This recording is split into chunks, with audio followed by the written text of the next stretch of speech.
What's up guys, this is Tushar back with another video. আচ্ছা, আমার ভিডিওতে আমি প্রায় একটা কথা বলে থাকি যে আফরান নিশো হলো বড় মাপের একজন স্টার। আমি কিন্তু একবারও সুপারস্টার বলি না, বড় মাপের স্টার। এই স্টার শব্দটা ব্যবহার কারণে অনেকেই দেখি যে কমেন্ট বক্সে এসে উড়াধুরা গালিগালাজ করেন যে আফরান নিশো স্টার হলো কিভাবে, মানে তার তো চেহারাই নাই, সে দেখতেও স্মার্ট না, তারপর যেসব মুভি করে মুসি মেথর এই টাইপের মুভি করে, মানে এই টাইপের কথাগুলো প্রচুর পরিমাণে কমেন্ট বক্সে আসে। আচ্ছা, মানে আজকে তাদের উদ্দেশ্যে একটা আমি রিপ্লাই দিয়ে দিই। এই যে ইন্ডাস্ট্রিতে যে সাকিব খানের পরে যে আরিফিন শুভ আছে, সিয়াম আছে, শরীফুল রাজ আছে, তারপর মনে করেন বাপ্পি চৌধুরী আছে, সাইমন সাদিক আছে, এই যে এত এত নায়ক, তারপর মনে করেন ইমন আছে, নীরব আছে, যারা কিন্তু মনে করেন অন্তত 100-র উপরে মুভি করে ফেলছে। এই যে এত এত নায়ক, সাকিব খানের পরে কার মুভিটা নিয়ে সবচেয়ে বেশি পরিমাণে হাইপ দেখা যায় সোশ্যাল মিডিয়ায়? বলেন তো, বলেন। সাকিব আফরান নিশো যদি কোনো স্টারই না হয়, তাইলে সাকিব খানের পরে কেন আফরান নিশোর মুভি নিয়ে এত আলোচনা, এত সমালোচনা? বলেন। আচ্ছা, এটা হলো প্রথম কথা। এই যে সাকিব খানের মুভিতে ভিলেন নিয়ে অনেক তো মানুষ আছে না? তো এই যে এক আমিন খান নিয়ে 2 দিন আলোচনা হয়, সাকিব খানের মুভিতে আমিন খান ভিলেন হিসেবে থাকবে। তারপর পরের 2 দিন মনে করেন আরিফিন শুভকে নিয়ে আলোচনা হয়, পরের 2 দিন সিয়ামকে নিয়ে আলোচনা হয়।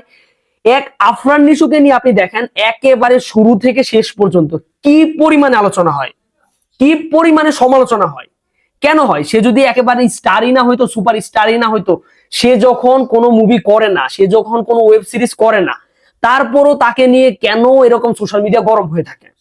সে যদি কোনো স্টারই না, কোনো সুপার স্টারই না। আচ্ছা, 3 নম্বর যে ব্যাপারটা, ধরেন আফরান নিশো কোনো বড় স্টার না, কোনো সুপার স্টার না, প্লাস মনে করেন কোনো দেখতে শুনতে চেহারা ভালো না। এখন গাইজ, এই যেসব পাবলিক বলেন যে আফরান নিশোর একটা চেহারা হলো নাকি মুচি মেথর মার্কার চেহারা, এই টাইপের প্রশ্নটা কিন্তু প্রচুর লোক করেন। গাইজ, কোন দিক থেকে মুচি মেথরের মতো চেহারা মনে হয়? সে কিন্তু যথেষ্টই একজন স্মার্ট অভিনেতা প্লাস নায়ক, যথেষ্ট স্মার্ট। তার কথা বলার ধরন থেকে শুরু করে তার যে অডিয়েন্স গুলা যথেষ্ট সুশীল টাইপের অডিয়েন্স। তার এই যে এত এত এত ভালো কাজ করেছে তার জীবনে, যে সে মনে করেন একটা সুইপারের ক্যারেক্টার থেকে শুরু করে একজন কোটিপতি ছেলে পর্যন্ত এমন একটা ক্যারেক্টার নাই যে সে করে নাই। কি লেভেলের অভিনেতা একবার চিন্তা করেন তো। আচ্ছা, সে যদি বড় স্টারই না হইলো, সে যদি বড় সুপার স্টারই না হইলো, তার মুভির পিছনে তো এত আলোচনা সমালোচনা হইতো না। আর যদি চেহারায় যদি একটা ইন্ডাস্ট্রিতে সবকিছু হইতো, গাইজ, আরিফিন শুভ কি সিয়াম শাকিব খান থেকে একেবারে খারাপ দেখতে? একেবারে তো খারাপ দেখতে না। তাইলে তো মনে করেন 100 হল যদি শাকিব খান ডিজার্ভ করে, আরিফিন শুভ তো অন্তত 90টা হল ডিজার্ভ করতো। 100 হল যদি শাকিব খান ডিজার্ভ করে, অন্তত 70টা হল তো জিয়াউর রোশন ডিজার্ভ করতো। বাপি চৌধুরীও কিন্তু খারাপ না। তো গাইস, একটা অভিনেতা, একটা স্টার বা সুপারস্টার হইতে গেলে চেহারাটা এতটাই কি ম্যাটার করে যে একেবারে সবচাইতে সুন্দর, সবচাইতে আকর্ষণীয় হইতে হবে? একদমই না কিন্তু ব্যাপারটা। তো গাইস, এরপরেও এই যে কিছু কিছু পাবলিক দেখি যে আফরান নিশোকে একেবারে যাচ্ছে তাই মনে করেন। কেন গাইস? সুরঙ্গ মুভিটা যে হইলো, সুরঙ্গ মুভিতে সে কি একেবারে 2-4 কোটি ইনকাম করছিল?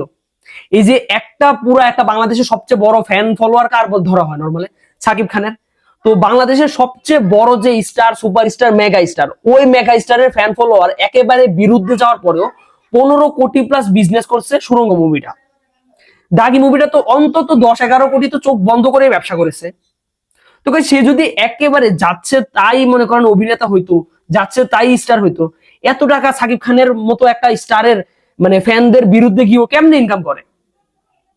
একজন সিয়াম আহমেদ কালকে যদি বলে যে সাকিব খানকে নিয়ে যদি এরকম কটূক্তি করে, এরপরে সে যেই মুভি করুক না কেন, তার মুভিতে দেখবেন 5 কোটির উপরে যদি ইনকাম নিয়ে যাইতে পারে, তখন মনে করেন আপনি আমাকে এসে কমেন্ট বক্সে কমেন্ট করে যান। একজন আরিফিন শুভ যদি এই যে সাকিব খানের পা চাটাচাটি না করে জুনিয়র সিনিয়রকে রেসপেক্ট করবে, ঠিক আছে, বাট মনে করেন চাটাচাটির ব্যাপারটাও তো আমরা বুঝি না? তো একজন আরিফিন শুভ যদি সাকিব খানের বিরুদ্ধে গিয়ে 5 কোটি টাকা বিজনেস করতে পারে, এরপরে আপনি বললেন যে আফরান নিশো কোনো স্টারই না, কোনো সুপার স্টারই না। ওকে, একজন শরীফুল রাজ যদি সাকিব খানের একেবারে বিরুদ্ধে গিয়ে যদি 5 কোটির উপরে ইনকাম করতে পারে, এরপরে আপনি বলবেন যে আফরান নিশো কোনো স্টারই না। তো যেই স্টারটা সাকিব খানের মানে একটা দেশের মেগা স্টার যারে ধরা হয় 25 বছর ধরে রাজত্ব করছে, ওই স্টারের সরাসরি বিরুদ্ধে গিয়েও এত বেশি ইনকাম করতে পারে কোন মুভিতে, ওই স্টারে আপনি একেবারে যাচ্ছে তাই কেমনে ভাবেন? আমার একটু বুঝান তো। না সাকিব মানে আফরান নিশো যাচ্ছে তাই কোনো অভিনেতা, না কোনো যাচ্ছে তাই স্টার, তার স্টারডমটা কিন্তু যথেষ্ট ভালো স্টারডম। সাকিব খানের পরে যদি আপনি বলেন যে কার সবচেয়ে বেশি পাওয়ারফুল স্টারডম আছে, ওটা কিন্তু চোখ বন্ধ করে আফরান নিশোর। তো এরপরেও আপনারা কি খেয়ে এরকম উল্টাপাল্টা কমেন্ট গুলো করেন? যাই হোক গাইস, এই ছিল আমার পার্সোনাল মতামত। আশা করি এরপরেও যদি আপনাদের কোনো যুক্তি তর্ক থাকে অবশ্যই কমেন্ট বক্সে বলবেন। আমি প্রত্যেকটা কমেন্ট যদি মনে হয় মানে যুক্তিসম্মত রিপ্লাই দেওয়ার চেষ্টা করব। তো আজকের মতো এই পর্যন্তই। সবাই ভালো থাকবেন, সুস্থ থাকবেন। মাস্ট বি ঈদে যতগুলা মুভি আসবে প্রত্যেকটা মুভির প্রতি শুভকামনা রাখবেন। আর আমাদের এই ইন্ডাস্ট্রিটা যাতে হাতে হাত রেখে সামনের দিকে এগিয়ে যায়, ওই জন্য প্রত্যেকটা মুভিকে, প্রত্যেকটা স্টারকে, প্রত্যেকটা ডিরেক্টরকে শুভকামনা রাখবেন। তো আজকের মতো এই পর্যন্ত। সবাই ভালো থাকবেন, সুস্থ থাকবেন। টাটা।